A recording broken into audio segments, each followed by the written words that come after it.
मैं ब्रह्मोस ले जा रहा हूं, जो अब 800 किलोमीटर वाली ब्रह्मोस भी आ रही है।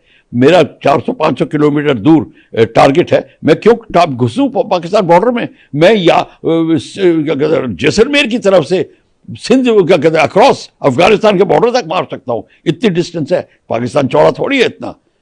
तो ये जो चीज है, ये इसको कहते हैं दिमाग का इस्तेमाल करना। जो हरकतें पाकिस्तान की तरफ से हो रही हैं, इसका मैं जवाब देता हूं कि पाकिस्तान को तो क्लियरली पता है उसको क्या करना है। उसकी डॉक्ट्रिन क्लियर है, उसके ऑब्जेक्टिव क्लियर है। अब वो थोड़ा सा इधर उधर की बात करके हम डरे हुए हैं, ये है वो है, और हम बड़े खुश हो रहे हैं कि पाकिस्तान डरा हुआ है। कोई डरा नहीं है, उसको सबका सहारा है। चीन का है, टर्की का है, सबसे वेपन्स मिल रहे हैं, सबसे उसको मिल रहा है। और इस समय पाकिस्तान की आर्मी को मौका मिल रहा है कि जनता को बता दे कि देखिए हम अपने देश को बचाने के लिए क्या कर रहे हैं। मतलब ये कि जनता जो उनको ऊपर रोष पैदा कर रही थी कि तुम सत्ता में क्यों बैठे हो, वो उनको मौका मिल रहा है। और इसका वो पूरा फायदा उठा के अब वो कोई कार्रवाई कर रहे हैं जिसको आप उकसाने की बात कर रहे हो। वो कर रहे हैं कि आप लड़ाई में भिड़ो, वो कर रहे हैं वो मतलब जिसको अप द एंटी कहते हैं। अगर वो डर रहे होते तो यहां तक पहुंचते ही नहीं। इसका क्लियरली मतलब है उनको पूरा का पूरा और उकसाए गए हैं। और उनको बांग्लादेश, पाक, चाइना सबका सहारा है, टर्की का सहारा है, ईरान का सहारा है, सब वेपन दे रहे हैं सर। अभी हमास वालों ने मीटिंग करी थी कि किस तरीके से आप अटैक करो, और जो तरीका निकाला था मैं आपको वो बताऊंगा। एग्जैक्टली उन्होंने उसको कॉपी किया हमास, और जो सीखा था किससे, इजराइल से सीखा था वो उन्होंने बेका वैली में, वो मैं बताऊंगा आपको। लॉन्ग रेंज, यही मेरा सवाल भी था कि लॉन्ग रेंज हथियारों का इस्तेमाल, ड्रोन्स का इस्तेमाल हो रहा है। बिल्कुल लॉन्ग रेंज का इस्तेमाल वो कॉमन है। जो अगर टारगेट को मेरे को डिस्ट्रॉय करना है और मेरा टारगेट को मेरा सीईपी यानी कि मेरी एक्यूरेसी बहुत अच्छी है, तो मैं बॉर्डर में क्यों घुसूं? मेरा एयरक्राफ्ट जाएगा बॉर्डर से 20 किलोमीटर इधर और 400 किलोमीटर की या 300 किलोमीटर की मिसाइल फायर करेगा एक्यूरेटली उनके उसके ऊपर, टारगेट के ऊपर। ये गेम है। और अगर टारगेट को सैटेलाइट से पिकअप किया, उसको इल्यूमिनेट किया है, आराम से उसका मिसाइल का मिड वे अपडेशन भी होता रहेगा और पहुंच जाएगी। आपको बताइए क्यों जाए मैं ब्रह्मोस ले जा रहा हूं, जो अब 800 किलोमीटर वाली ब्रह्मोस भी आ रही है। मेरा 400-500 किलोमीटर दूर टारगेट है। मैं क्यों घुसूं पाकिस्तान बॉर्डर में? मैं या जैसलमेर की तरफ से सिंध क्या कहते हैं अक्रॉस अफगानिस्तान के बॉर्डर तक मार सकता हूं। इतनी डिस्टेंस है, पाकिस्तान चौड़ा थोड़ी है इतना। तो ये जो चीज है, ये इसको कहते हैं दिमाग का इस्तेमाल करना। तो बिल्कुल ठीक है, वो चाइना अगर पाकिस्तान कर रहा है तो कर रहा है, हमको उसका तोड़ लेना चाहिए, हमको उससे पहले कर लेना चाहिए था। और मेरे को अभी समझ नहीं आई हम जवाब क्यों देते हैं हर वक्त, हम पहले क्यों नहीं करते? जवाबदेही उनको करनी चाहिए, इनिशिएटिव हमारे हाथ में होना चाहिए, ना कि पाकिस्तान के हाथ में। लेकिन सर नागरिक जो विमान है उनकी वो दूसरी चीज है। ये क्वेश्चन अब दूसरा है। लॉन्ग रेंज वेपन अलग है, नागरिक विमान की आड़ का मतलब यह है कि उन्होंने एयरफील्ड क्लोज कर दी है, फिर नागरिक विमान फ्लाई कर रहे हैं, या उन मिलिट्री बेसिस पे अगर नागरिक विमान फ्लाई कर रहा है, अगर उन्होंने मिलिट्री बेस पे नागरिक विमान फ्लाई कर रहा है, आपकी मिलिट्री नेसेसिटी है उस पर अटैक करने की, आप अपना अटैक जारी रखिए। अगर आप सोचते हो कि मैं एक चक्कर और लगा के आऊं 30 सेकंड के बाद वो विमान चला जाएगा, ठीक है, आपकी मर्जी, या आपकी दरिया दिल्ली की बात होगी। ये ह्यूमैनिटेरियन लॉ में सिखाया जाता है कि जहां तक अटैकर हुआ है, अगर सिविलियन सामने आता है, अगर उसको बचा सकता तो जरूर बचाए, तो वो है। पर पाकिस्तान को ये हरकत करना सोच जान के ठीक नहीं दे है, क्योंकि वो अपने ही पैसेंजर्स को, अपने सिविलियंस को एक शील्ड की तरह अगर वो इस्तेमाल करने की कोशिश कर रहा है तो ये गलत है। हाँ, गलती से जो हो सकता है कि उनको पता नहीं चला कि नागरिक विमान, अब उनमें कोऑर्डिनेशन नहीं होगा सिविल और मिलिट्री में, तो ये प्रॉब्लम भी हो सकती है, कई चीजें हो सकती हैं। पर आपको मैं बता दूं, अगर मैं अटैक कर रहा हूं, मेरे सामने एक सिविल जहाज भी खड़ा है और बगल में फाइटर्स खड़े हैं, अगर मेरी मिलिट्री नेसेसिटी है कि मेरे को अटैक करना ही है, तो मैं अटैक करूंगा, सिविल के ऊपर निशाना नहीं लगाऊंगा मिलिट्री टारगेट पे।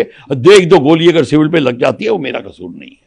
एक और चीज है जो फैलाई जा रही है, अफवाह, एस को नष्ट करने की अफवाह भी फैलाई गई। जिस पर विंग कमांडर व्योमिका सिंह ने भी आज जानकारी दी है कि इस तरह की अफवाहें फैलाई जा रही हैं। आप कैसे देखते हैं झूठ जो फैलाने की कोशिश की जा रही नहीं, हमारे जो डिफेंस के पीआरओ बैठी हैं वो ठीक बोल रही होंगी, हमें कोई शक नहीं है।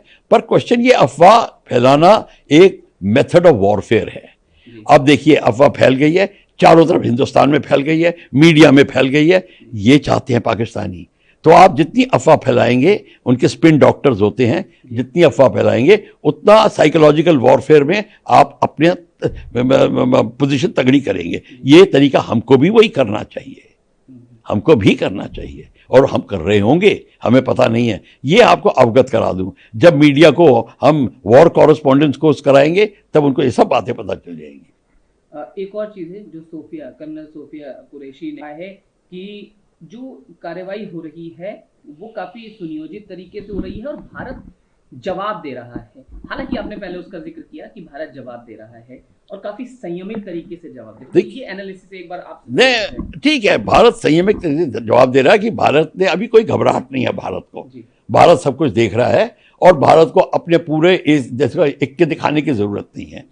जहां जरूरत है वो भारत कार्यवाही कर रहा है। भारत को पता है कि अभी खेल बहुत बाकी है, ये तो अभी शुरुआत हुई है, तो इसमें कोई हड़बड़ाने की जरूरत नहीं है। जिसको कहते हैं this is the beginning of the beginning.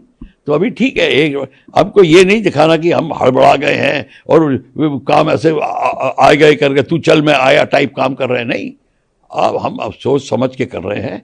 और कई बार ऐसा लगता होगा कि हम जल्दी नहीं कर रहे, हमें जल्दी कोई नहीं है। जहाँ जल्दी होगी वहाँ फौज जल्दी दिखाएगी। ये कई जगह ऐसी होती हैं जहाँ आप आराम से काम करें। और ये जो उदाहरण है जहाँ सिविल एयरक्राफ्ट टेक ऑफ कर रहे हैं वगैरह, उसमें हमको कोई नहीं, अगर उन्होंने करा हम उनको सिविल को नहीं अटैक करेंगे। अटैक का टाइम अगर हम चेंज कर सकते तो कर देंगे, हैं अटैक की डायरेक्शन चेंज कर सकते तो कर देंगे।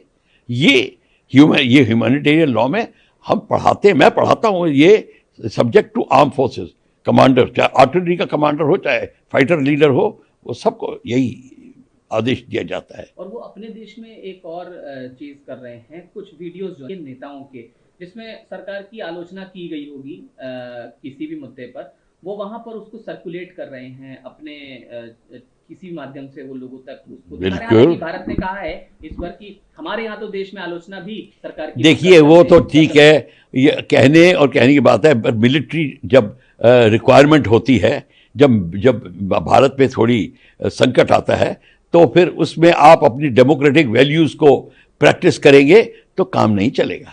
हमारे लोगों को थोड़ी सी समझ होनी चाहिए कि इस समय आप ऐसी हरकत ना कहें, ऐसी चीज़ ना कहें जिससे देश की बात हो। देश इन सब पॉलिटिकल पार्टी से ऊपर है। पॉलिटिकल पार्टीज आज गई और आज आई और कल गई, और बंदे पॉलिटिकल पार्टी में एक से दूसरे से एक में जाते हैं। तो ये पॉलिटिकल पार्टी की कोई स्टेटस नहीं है, स्टेटस है सिर्फ देश का। सब पॉलिटिकल पार्टीज को और उनके मेंबर्स को पता होना चाहिए देश कहाँ है, भारत माता कहाँ है। कोई पॉलिटिकल पार्टी या किसी धर्म की पार्टी या कोई भी हो, देश सबसे ऊपर है, उसका सबको पता होना चाहिए। अगर ये नहीं पता तो हमारी सिस्टम में कहीं कमी है, डेमोक्रेसी या गलत इस्तेमाल हो रही है या डेमोक्रेसी का फायदा उठाया जा रहा है। और सर अंत में मैं आपसे इस पूरे मसले पर आपकी एनालिसिस के तौर पर, जिस तरह से जो अगर हवा में जिस तरह की हरकतें जो पाकिस्तान की तरफ से की जा रही हैं, आप इसे किस तरह से देखते हैं? जैसे उदाहरण तौर पे क्या फ्यूचर के सॉल्यूशन नहीं, उदाहरण तौर पे कौन सी हवा की हरकत की बात कर रहे हैं? एयर स्ट्राइक करने की कोशिश की जा रही है, कुछ स्कूलों को निशाना बनाने की। देखिए अब देखिए क्वेश्चन क्लियर होना चाहिए। जो स्कूलों के और सिविलियंस को अटैक कर रहे हैं वो जिनीवा कन्वेंशन के तहत गलत है। उनको इंटरनेशनल क्रिमिनल कोर्ट में भारत ले जा सकता है।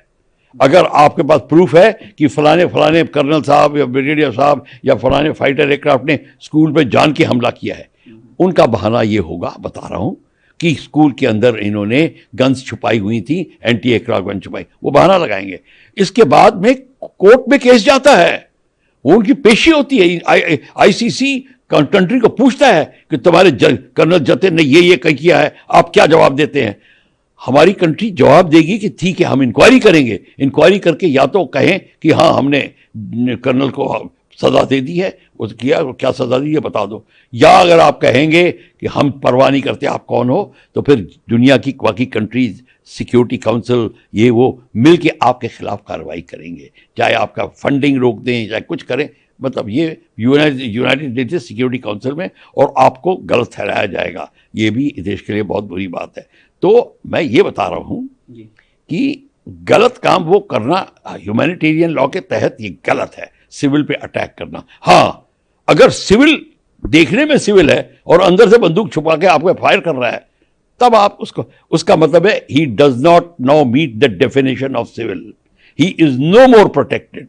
ये भी होता है, इसको समझने की बात है। कोई मैं नहीं कि मैं सिविल कपड़े पहन के तो मैं सिविल हो जाऊंगा, नहीं। अगर मैं लड़ाई कर रहा हूं, और बाय द वे अगर एक बंदा सिविल कपड़े पहन के सिपाही फौजी लड़ाई कर रहा है और पकड़ा गया, तो उसको पीओडब्ल्यू स्टेटस भी नहीं मिलेगा। उसके बाद सिविल कोर्ट, देश के कोर्ट से कार्रवाई होगी कि भैया तो हमारे जिनेवा कन्वेंशन का हवाला कर रहे थे, हम तुम्हें ट्राई करेंगे। तो ये भी डर है। तो मैंने आपको ये बात इसलिए बता दी कि ये पता होने चाहिए, और वो सिविल का फ़ायदा अगर उठा रहे हैं। हाँ, मंदिरों के और मस्जिद, म्यूजियम्स, ये प्रोटेक्टेड प्लेस है, Geneva convention protected and specially protected place है। इनके ऊपर चिन्ह लगा होता है और इनकी लिस्ट बनी होती है, सारी कंट्रीज को मिली हुई हैं।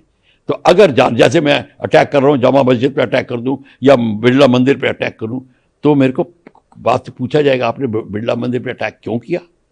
तो मैं को कुछ कहना पड़ेगा कि देखिए वहाँ पे सिविलियंस, वहाँ पे रॉकेट लॉन्चर्स थे, वहाँ पे मिसाइल दागी जा रही थी, मेरे पास फोटो है जब मैं अटैक कर रहा था, देखिए मिसाइल मेरे को फायर कर रही है वहाँ से। तो ये लॉयर्स फिर सालों केस चलते हैं, ये गल्फ वॉर के केसेस अभी तक चल रहे हैं।